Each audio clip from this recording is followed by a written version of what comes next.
Bismillah,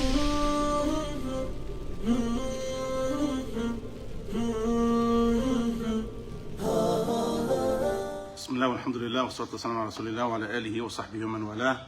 Amma ba'd. We continue from last week and we are still talking about gender roles. And we know that this is a controversial topic when it comes up in the West. But this is something Islamically should not be controversial whatsoever. And even in the West, for those who are more traditional and conservative, or if you want to only go back a few decades, you find that this never was an issue whatsoever.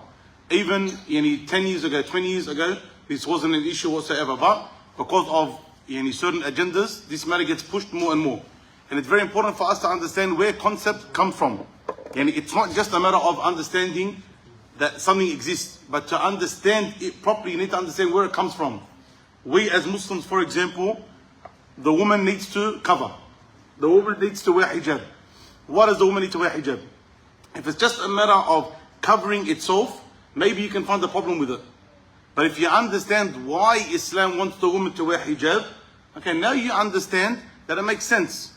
Okay, it's very important that when you want to understand something, you understand why it's there. If we try and look at right now, what's appropriate for a woman and what's not appropriate for a woman, they're going to say, for example, for you to say even gender roles, this is a problem. For you to say, the place of a woman is her house, or the main place, we should say, of a woman is her house, it's a problem. For you to say men and women are not the same, it's a problem, etc., etc., etc. So, for you to just accept it is something very wrong. You should ask yourself why. Why do we have these notions today? Why do we have these concepts today? Why are these now considered problems?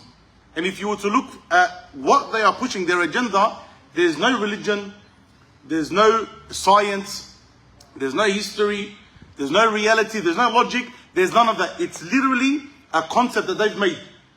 That we, through the push of feminism and the like, we want to make men and women exactly the same. Men and women exactly the same. You would never, as a human being, accept this. Equal is one thing. In the eyes of Allah, to be equal is one thing. But to say that men and women are the same, this is stupidity. And you don't have to be a Muslim to accept it. As a Muslim, taban, you've got the added reasoning, because Allah hasn't told us that we're not the same. But even as a non-Muslim, who believes purely in science, for example, they would say also that men and women are not the same. So how can you come to the conclusion that men and women are the same, and we treat them as if they're the same, when if you look at the background of what led us to that conclusion, you don't agree with? Okay, it's like saying 1 + 1 = 3. And you just say, yes, correct, without thinking about it. No. If you don't believe 1 + 1 = 3, then why do you accept it as 3? You would say, no, there's a problem there. Let us go back and revise the equation. 1 + 1 = 2. And if you say, if the whole world says it's 3, that doesn't make it right Islamically. That doesn't make it right logically. That doesn't make it right as a human being. So when we talk about gender roles, it's important that we remove the sensitivities and we go back and we understand why they push these concepts, why they want the man and the woman to be like this, and then we can look at the results. We can look at the results, and inshallah Azza wa Jal, in today's words, we'll speak a little bit about the results and the end result of all of these concepts, which unfortunately have corrupted so many. She says, Rahmatullahi alayha, men are the maintainers and providers of the home and leaders of the family. Women are responsible for raising the children and instilling in them morals and righteous behavior, and for taking care of the home. They must also be obedient to their husbands as long as they are not requested to act against the injunctions of Allah. This role differentiation is necessary for effective functioning of the family unit, since Allah has created systems with balance and order. The family is a system, and it functions most efficiently when the laws of nature and the laws of Allah are implemented. When the balance is disrupted, humans suffer the consequences. Tayyib. Here she says, as we spoke a lot last week, that men are the maintainers, and they are the providers, and they are the leaders. If you don't have this as a man, you're going to struggle to convince your wife aslan why she should be obedient to you, why she should follow you. You are the maintainer, you're the one that looks after the affairs, you're the provider, you're the one that goes out and works and looks after the financial affairs of the family. So you're the main caretaker inside, the main caretaker of the whole family. As a unit, you're that driving force properly, keeping everything together. You're the one that brings in the income to look after the family, and you're the leader. You're the leader. You're the one that is meant to know what's right and what's wrong and to follow the right. And if there's a problem, to go about it the proper way. You're the one, if there's an issue, for you to come with the appropriate solutions. Do most men fit that criteria today? The vast majority, unfortunately, no. So this is the problem. Because whenever someone is going to already have a problem, you should not give them a reason to have a problem. Further, example. Let's say there's a lot of racists. Okay, let's say there's a lot of racists out there, and the simple fact that they see you as an Arab or as a Muslim, they're gonna think bad about you. Is them thinking bad about you right? No, it shouldn't be allowed. Islamically, non-Islamically, it doesn't matter. Them having this preconceived notion that you're a bad person, or them to be racist or to be bigoted against you, this is wrong. But should you go and give them a reason to think bad about you? Should you swear when you speak, or should you steal, or should you treat them in business? No. Now all you're doing is cementing their ideas about you. You're giving them a reason to have their wrong justified. Unfortunately, we have a big problem. Men, we have a big problem. That we know that the way that the world is working today is that it's belittling the man. It's humiliating the man. It wants the man not to be a man. It wants the man to not have these roles of leadership. But what makes it worse, what compounds this issue, is when you actually aren't even a leader in your own house. You aren't a maintainer. Where we can't even tell your wife to respect your decisions because you don't know how to make decisions, or you don't know how to make the right decisions, or you don't know how to solve problems, or you don't know how to go about things the right way. So don't give the women, or don't give society further reason to push this point. So don't be that. Number two, we need to be very careful, especially for those that love movies, love TV shows, and or you are people that have children, that we do not simply take in and be influenced by everything that we see.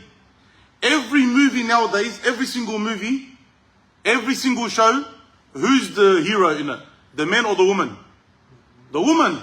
Every single movie. The man always gets killed, or he's scared, or he runs away, or he runs out of ideas. And subhanAllah, the woman, Allahumma barik, she was the one that stood up to the alien. She was the one that stood up to the bad guy. She was the one that went and gave the pep talk to her husband about what he needs to do. She was the one that organized everything. Anyone that has dealt with any woman knows that this usually, to be fair and to be somewhat politically correct and diplomatic, knows that usually this is not the case. And if you ever want to test it, ask your wife what she feels like eating. Now, we laugh about it, of course we laugh about it, but this is the reality. So they're changing the nature. So you as a man, you're seeing all of this and you're expecting yourself to also be like that. Like this is normal for the woman to take charge of that. Then the woman's going against her nature, because that's not her nature. Her nature is not to take charge in situations like that.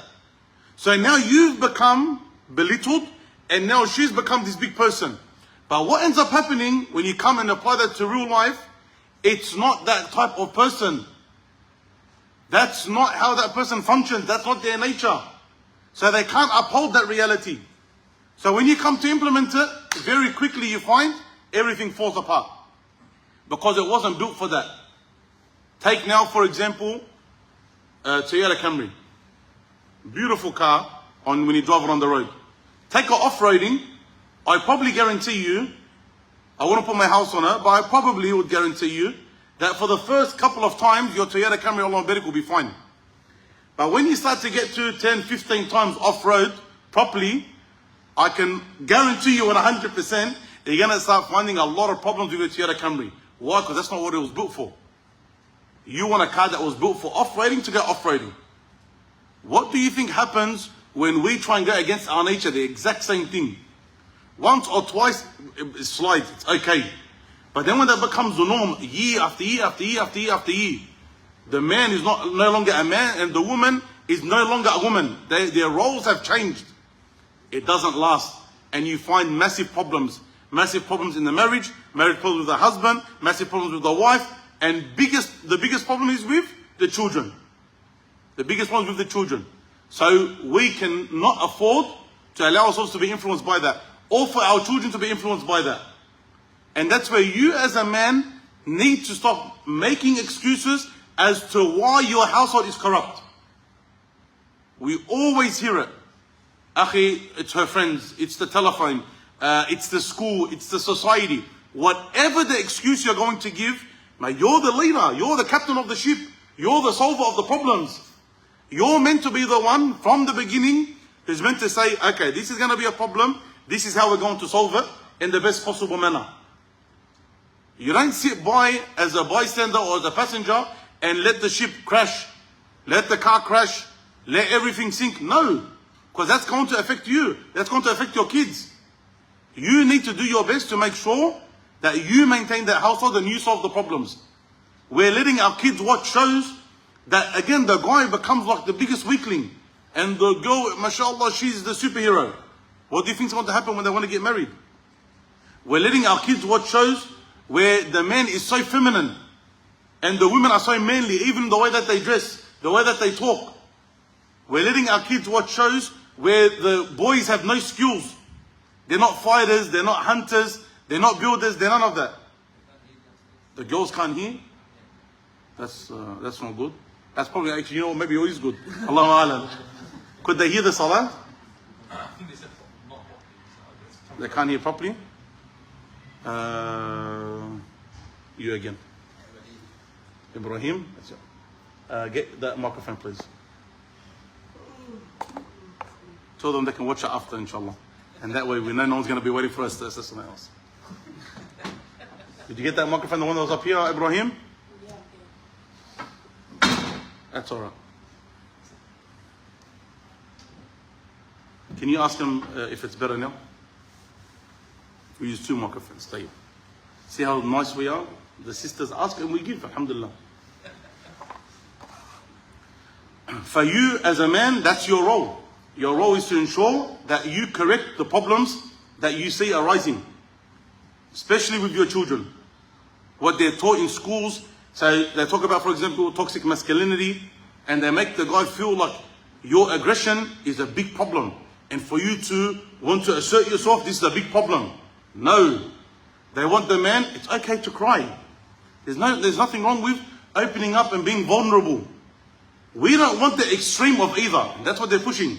We don't want a person to be a transgressor, to be an oppressor, to be a person that, for example, doesn't know how to discuss an issue and as a result of violence. We don't want that.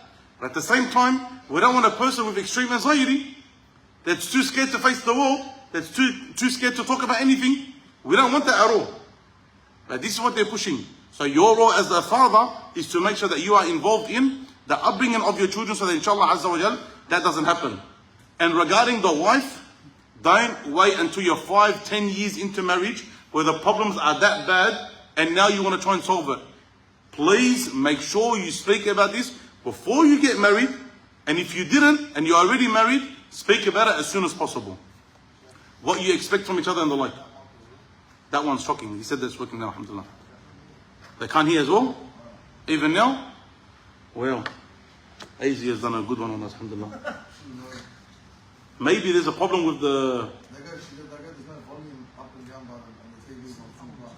See? Reader's Park. Enjoy. Could they hear the salah? Yeah. This microphone's bad. Alright. Let's go. It doesn't work at all then. What do you mean it doesn't work at all? Let's turn these ones off. Let's turn this on.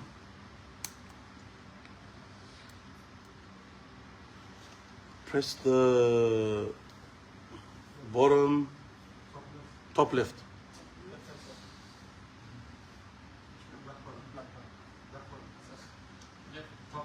Top left. There you go. Alright, you got it echo now, fellas. Well, that's shocking. All for the sisters, alhamdulillah. Can they hear better now?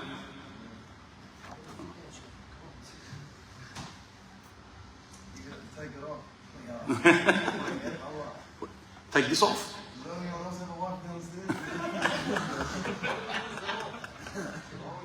They can hear with this? Worse? Are you serious? You know what? I think your wives are running amok. And I think they want me to stop the lesson. And they want you guys to get to the car right now, but they don't know how to say it. La, are you serious? Are you serious? The people online are going to be freaking out. They're going to be like, what the heck is going on with this masjid? This is a real one, this one. Does it go further? Doesn't go further. Yes. Anthony Albanese doesn't have this many. Is this one better? Yeah? They said this one's better because they can see how inconvenienced I am. Alright, let's try. Yeah. Alright, this one's better. Jazakumullah khairan. You come. Yep. You're going to have a job to sit here and to literally just hold it like this. That's all you got to do. I'm not paying you anything, but inshallah your dad can.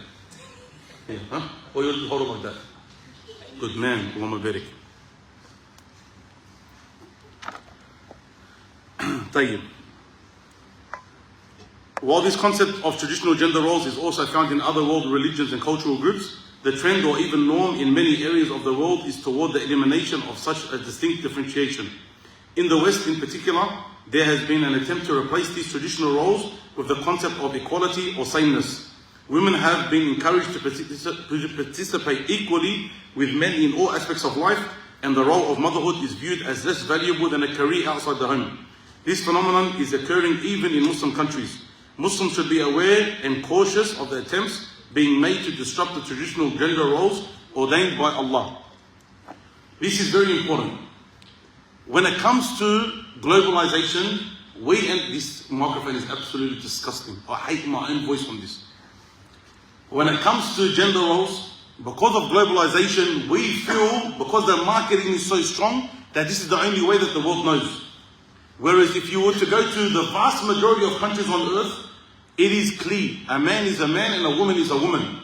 It doesn't matter if you go to traditional places in Europe, Africa, Asia, the Middle East, doesn't matter where you go. You will find the man is a man, the woman is a woman, and their roles are distinct. Why? Because they've always had this understanding that we complete each other. That we complete each other. We're not against each other, nor are we exactly the same. But the man is better at certain things and the woman is better at certain things. What we should be looking at, yes, this is the way of the world today, unfortunately, but what we should be looking at as Muslims is, has this led to the world being a better place or a worse place? This is very important. The entire world should be looking at this. But we as Muslims especially, is the world with this new norm a better place or a worse place? No one on the face of the earth can say it's a better place. How many men are severely depressed and committing suicide? How many women are severely depressed and committing suicide? How many marriages are failing? How many people are not getting married in the first place? How many children are born outside of wedlock? How many children are growing up without fathers? How many children are growing up depressed, mental health issues, on medication in order to be able to cope with day-to-day life? How many countries are reeling from a problem of not having a birth rate which is sustaining the dying population? All we have is problem after problem after problem. So when we look at a product, we should be very careful. Again, we should not just accept something hook, line and sinker.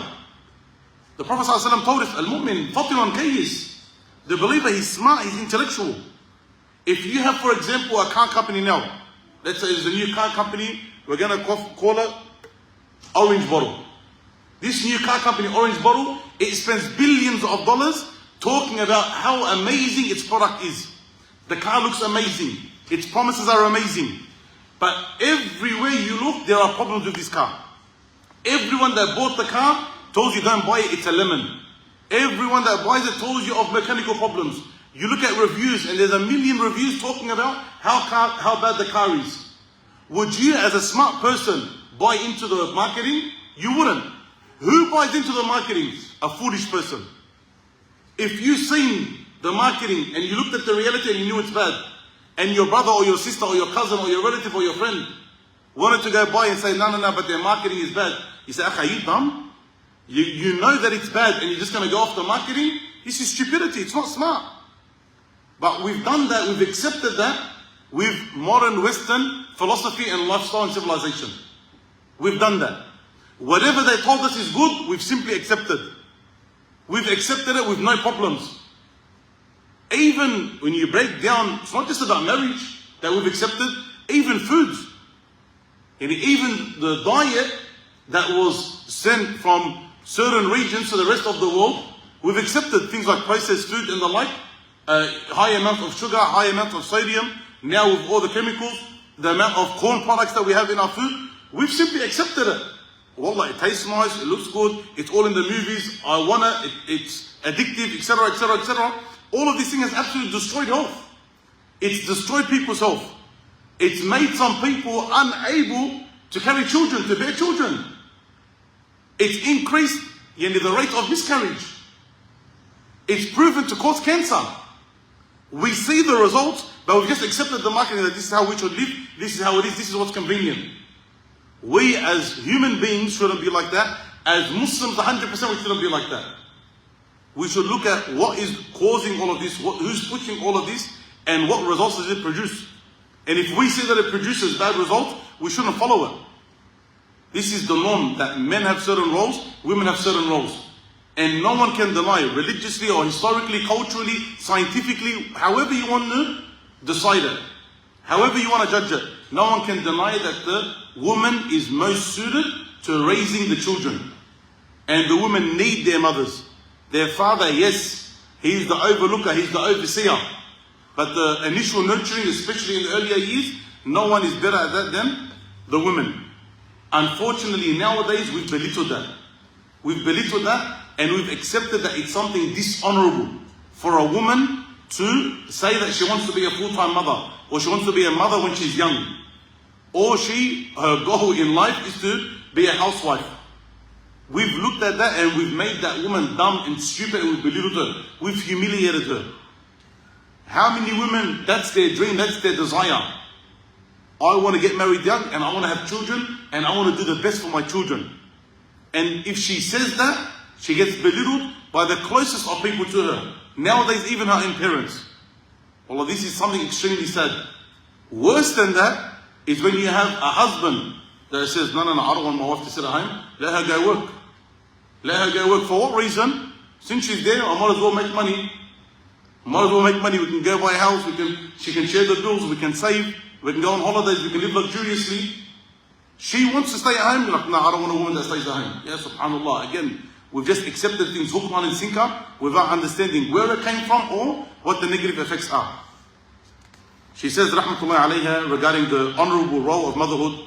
Motherhood is highly respected in Islam and is a means through which a woman may gain immense spiritual rewards. In a well-known hadith of the Prophet ﷺ, it is reported, before the hadith, she may gain immense spiritual rewards. We know Islam gave amazing rewards to the woman, especially the one who is a mother raising her children. Who's the person that's going to care about immense spiritual rewards? Who's going to care about that? The righteous person. The righteous person is the one that's going to care about the rewards from Allah Azza wa Jal. The righteous one is the one that's going to care about Jannah. And that's why from the beginning, the focus is on building your iman. When you build your iman, all of this becomes easy. But if your iman is weak, and you've accepted everything that comes from the shaitan, and then you talk to him about righteousness and good deeds and Jannah, how much do they actually care? The reality is not much, unfortunately. You look at, for example, fasting Mondays and Thursdays. Fasting Mondays and Thursdays, sunnah, sunnah, sunnah. They've never fasted a day in their life. Kafir doctor comes and tells them, intermittent fasting, you get these benefits, you lose weight. Subhanallah. The sunnah of the Prophet ﷺ, I love it so much, I want to fast Mondays and Thursdays now. Yeah, subhanallah. The hasanat didn't push you. But to lose a few kgs, bismillah. Allah musta'an. In a well-known hadith of the Prophet ﷺ is reported, once a man went to the Prophet ﷺ and asked, O Messenger of Allah, who of all people is most entitled to my kindness and good company? The Prophet ﷺ said, your mother. The man then asked, who comes next? The Prophet ﷺ replied, your mother. The man again asked, who comes next? And again the Prophet ﷺ answered, your mother. The man asked one more time, and who comes next? The Prophet ﷺ replied, your father. This hadith highlights the special significance given to the role of motherhood. Being a mother is the most valuable job in this worldly life, for she will raise the next generation and build a solid foundation for society. Her time will be spent in nurturing, instructing and guiding. Her primary duties as a mother for this reason, she is given the honor and respect that she deserves. Subhanallah, Allah Azza wa Jal blessed her with this blessing of motherhood. It is the greatest gift after Islam that you can receive in this dunya, generally speaking, which is children, and gave you such high rewards because it's not an easy job. The higher levels in Islam are for people who put in hard work.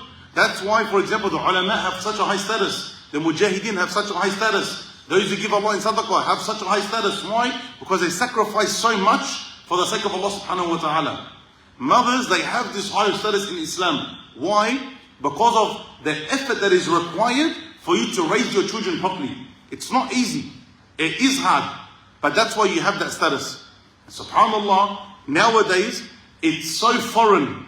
It's become so foreign to find children that actually care about their parents. It's become something foreign. Something very far, very hard to find. Children that truly care about their parents. This is becoming a dying trait. Why? Again, because of what we've instilled in our children.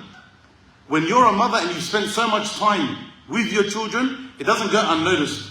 As your children get older and you become weaker, your children automatically know. This woman who spent so much time looking after us, it is our duty, it is our obligation that we return that favor and look after our mother. But what do we have a lot of the time now? Illa man rahima rabbi. From a young age, that child doesn't even know who his mother is. That child, all he's remembered is preschool, then school, then high school. His mother wasn't there. In the morning, she was busy getting ready for work, dropping him off. After work, she came late from home. She came late from work to home and made him the most basic of meals. If it wasn't simply takeaway, put on your TV, let me sit on my phone, go to bed. On weekends, she's tired. She's catching up either on housework or her own sleep, or they do something basic where she's got no time where she's nurturing the child, that emotional connection with the child. So that child, he's never grown up saying, my mum sacrificed for me. My mum loves me. My mum taught me everything I know. So when he's a little bit older, and now she actually needs him. She's older, she's more lonely, she's not working, maybe she's retired, she gets a little bit sick. He returns the same favor, which is what? Oh mum, you need someone to look after you? That's fine. I'm going to put you in the nicest nursing home I can find. In the nicest nursing home. Why did that automatically come as an idea to so many of the children today? Because that's how we raised them. That's what we got them used to. Go back a generation, and if you say a nursing home about a parent, it's almost as if you said a word of kufr. Nursing home, put my father or my mother in a nursing home, what do you think I am? Someone will say, do you think I'm a kafir to just not care about my parents? What do you think I am, an animal? This woman or this man that raised me properly, I'm just going to go throw them with someone else to look after? There's no way I'll do that. I'm not saying that there's no place for nursing homes, but I'm saying it should only be in extreme circumstances where it's actually out of the hands of the children to look after the parents, and it's actually better for the parents to be there. But the majority of the time we're putting our children or putting our parents in nursing homes when they don't even need to be there. It's simply that I don't want them around. I don't want their headache. I don't want to talk to them. Sometimes you have parents, subhanallah, wallahi, it's such a foreign concept to a Muslim, it's unbelievable how much we've accepted it. You have children, their parents are calling them just to talk, and they know their mum or their dad, they're not going to take more than 5 minutes of their time. But they're bored, they're lonely, they're sitting at home all day, they love their children. And again, when you have children, if you don't have children, you're going to realize how much, subhanAllah, love you have for your children, a love that you never thought would exist. So then, this child that you spent your days working hard for, they've grown up, they've got their own life, and you're sitting at home doing nothing. All you want is 5-minute conversation from this child. Some children, they'll see their dad or mum calling, they make the ugliest face. If their own child was to make that face in front of them, they would discipline them. They look at their phone and they just put it away, man. This person, I'll call him back later. Annoyed that his mother or father wants a 5-minute conversation out of their 24-hour day. And if their friend was to call them, or a business partner was to call them, or someone of the like was to call them, subhanAllah, they're more than happy to spend hours and hours talking on the phone with them. Where did we get this from?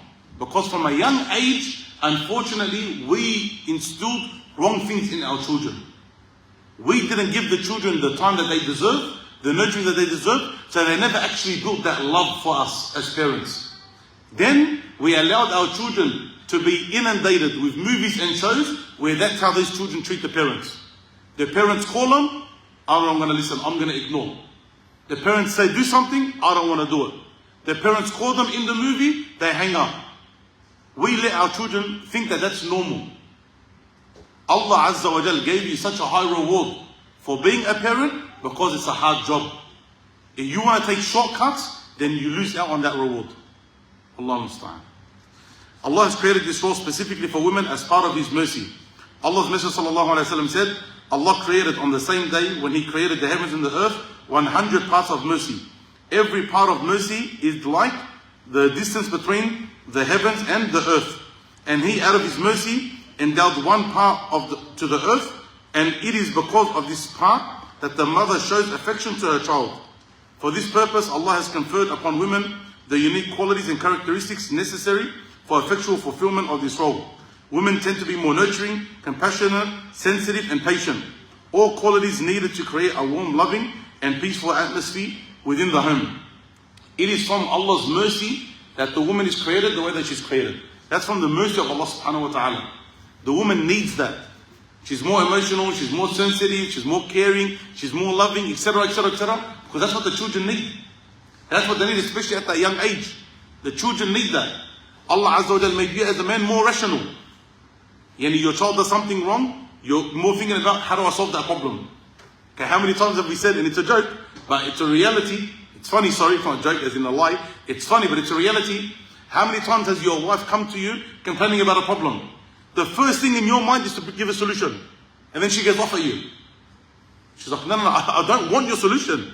I just want you to listen to me. And you're like, what the heck? Like, you've never mentioned a problem to a person except that you want a solution to it. But I have a headache. Did you drink water? Did you take Panadol? Did you sleep good? That's obvious how a conversation between a man and a man will go. And you say, you know what, I haven't drank enough water today. Jazakallahu khairan. And it's over in 3.5 seconds. With a woman, no. Your wife comes to you and she says, I have a headache. If you tell her, have you drank water, or did you sleep well, or do you want Panadol? She's like, I don't want your solutions. I'm not telling you so you can give me solutions. And in your mind, what the heck? Why are you telling me then? If you don't want my input, give it to yourself. But then the woman knows, like, this is from her compassion. Now this is from her compassion. That, khalas. She just wants to vent because that's how she is also with the children. She needs to be a certain way. She needs to be a certain way so she can be that way also with the children. If you expect her to be like the man, again, you're going to have problems. We are different. We're different. A man, subhanAllah, because he's a bit more tough and rough, etc., the baby could be crying, he'll be fine, inshallah. The woman, she can't, her heart, like, stop for the baby.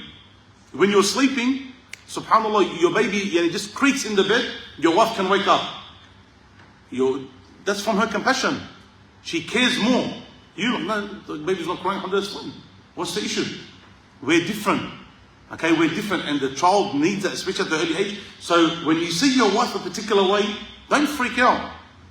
That's part of you being the captain of the ship. That you understand that's how Allah created her. So sometimes, you know what, she wants to sit there and complain about something in her life that has the easiest solution, but she wants to complain 15 minutes, no problem. You just make sure that you sleep well that night and be ready for it. Put in your head, khalas. Now it's time, take a deep breath and be ready for her to, and khair inshallah, may Allah make it easy for you in your head to think about work, think about whatever you want. Just be ready for questions that might come. But that's part of you being smart. Okay, this is part of you being smart. If you're gonna treat a kid like an adult, you're gonna have a problem. If you're gonna treat a woman like a man, you're gonna have a problem. If you're gonna treat a man like a woman, you're gonna have a problem. You have to treat everyone the way they are. Motherhood is a full-time career entailing pregnancy, giving birth, breastfeeding, and many years of child rearing. These are sufficient responsibilities for one individual without adding the additional burden of having to provide for the family. It is part of Allah's mercy that women are not required to work outside of the home to bring sustenance for their children. The burden in most cases would be more than she could bear. The ideal situation allows for her to fulfill her primary responsibilities to the best of her potential. Allah Azza wa Jalla does not make it a responsibility for the woman to cover the bills. Even if a woman, for whatever reason, however, is an absolute billionaire, and you as a man are poor, she is not obliged to give you 1 cent, nor is she obliged to contribute to the house. That's your responsibility. You have to go and figure that out. Ask Allah for assistance, put your tawakkul on Allah Azza wa Jal, and do your best to figure it out. Why? Because her responsibility, her main responsibility is the home. For her to make sure that the home is looked after, especially if she has children. That's a major job. It's not easy. It's not easy, and we also need to have some empathy. And to look at a woman, being a mother is a 24-hour job. That's not simple. You know, someone does a 9-hour day or 10 or 12-hour day, he's tired at the end of it. A woman, she has to do that. And she doesn't get the breaks whenever she wants. Because as soon as there's a need for a child, that need's there. And then she's finished cooking, there's cleaning, baby's crying. Alhamdulillah, they're put to sleep, they get to sit down for 5 minutes. Baby wakes up or something happens with another child. It's a full-time role. So you have to have some empathy and to say, okay, how can I look after her? How can I make her life easier? There was very recently a brother, Allahumma barik, has a lot of children. I can't get into obviously too many details so that I don't get busted. Naam, yani the guys, brother, we're talking about my family before. Naam, but when you have a lot of children, you need to make sure one way or another that your wife has more breaks. Whether it's you get a cleaner, you get a nanny, you look after the children a little bit, whatever it is. Why? Because it's full time on the job. Imagine the stress that's happening. So some women, they're losing their marbles. Why? Because there's no one helping. We've got a very backward system in society where no one wants to help anyone. And no one wants to accept help from anyone. Previously, no, that wasn't the case. Obviously, a long time ago, there were slaves and servants. And even when there wasn't slaves and servants, there was a lot of people that would come over. The mother-in-law, the sister-in-laws, the cousins, the aunties, etc., the nieces, they would come and assist. Either people don't want to go anymore, or some people, they're willing to go, but they don't want to accept the help. Whatever the situation is, again, part of you being a leader is to say, okay, that play isn't working, let me open up the playbook and see what is working. And change the scenario to make sure that you solve it. Change the situation to make sure that you solve it. The woman's motherhood is the greatest job a person can have, generally speaking. The greatest job. She is looking after the next generation. And if she does that right, inshallah Azza wa Jalla, you have a good, strong next generation. But when she does that wrong, and the vast majority of people are doing it wrong today, you're going to have failure after failure after failure. Problem after problem after problem. So even though it is the main job of the woman, in terms of raising the children, especially at a young age, we as the men need to be those supporters who make sure they do the job properly. Sometimes we need to step in, sometimes we need to provide help that's external, like it could be a cleaner, whatever it is. However it is, we need to make sure that the job is done properly. This is something, as we mentioned, belittled today, and we shouldn't make them feel like that.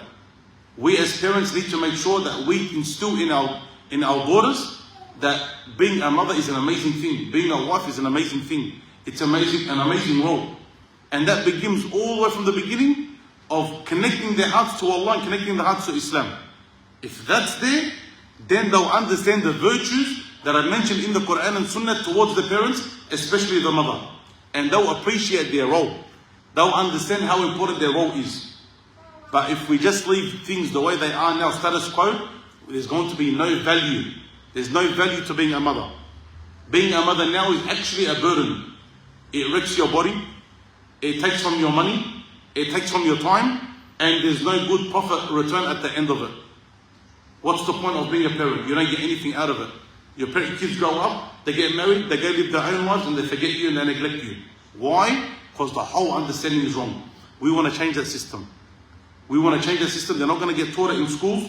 They're not going to get taught on the TV. That's your job as a parent, especially as a man, to instill that. The last part of that work, we're going to leave to next week. Not next week. Next week there won't be class, inshallah. But the week after, or the next lesson, we're going to, inshallah, Azza wa Jalla, speak about women and work. And this is very important.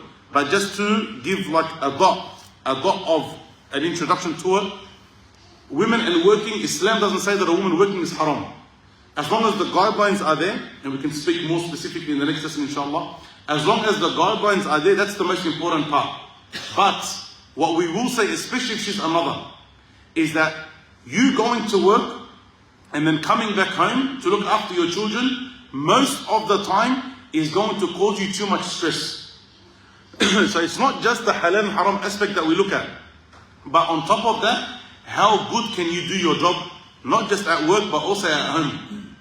A lot of women, yes, they can work and then they want to look after their household, but they don't have patience now. Their child does something wrong, instead of her teaching the children, she screams at the children. The child, for example, is hungry. Instead of cooking a nutritional meal, okay, something which is actually healthy for them, she just puts, for example, dinosaur nuggets in the oven, and that's and hot chips, and that's their meal. Now, they didn't benefit from that.